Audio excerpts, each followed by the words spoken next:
আসসালামু আলাইকুম প্রিয় কৃষি উদ্যোক্তা ভাইরা, একটা বিষয় নিয়ে আপনাদের সাথে এর আগেও কথা বলেছি, আজকেও কথা বলবো যে কৃষি ব্যবসায় লাভ করতে হলে প্রতিটা পদক্ষেপে আমাদের জানতে হবে পোকা পচন, অর্থাৎ হলো কি বলে পোকা পচন এবং পাশাপাশি হলো যে সমস্যাগুলো হয় ব্যাকটেরিয়াজনিত সমস্যা কি হতে পারে, কি সমস্যা হয় ধানে, সবগুলো আমাদের জানা দরকার। তাহলে কিন্তু কৃষি ব্যবসায় আমরা কম ক্ষতিগ্রস্ত হব বা ক্ষতি হবে না আমাদের।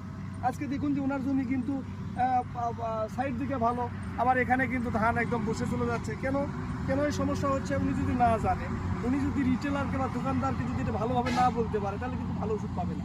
উনি কিন্তু জমিতে ব্যবহার করতেছেন ইউরিয়া, ভালো করে দেখুন। কিন্তু ওনার জমিতে কিন্তু একটা রোগ চলে আসছে, এটা হলো ব্যাকটেরিয়াল লিভ ব্লাইট, যেটা বলা হয় বিএলবি বা ব্যাকটেরিয়াল লিভ ব্লাইট, যে রোগটা বলা হয়, অলরেডি কিন্তু ওনার জমিতে চলে আসছে।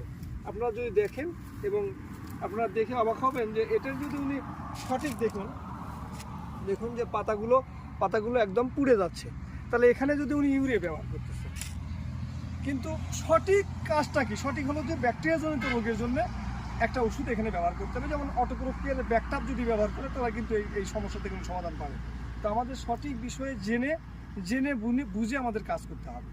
তো সবাই ভালো থাকবেন এবং কৃষি ব্যবসা সম্পর্কে আপনারা জানবেন এবং দেশের উন্নতি করবেন, আমার এই উদ্দেশ্যে ভিডিওগুলো করা। সবাই ভালো থাকবেন, আসসালামু আলাইকুম। তো ঠিক আছে ভাই, ভালো থাকেন। হ্যাঁ।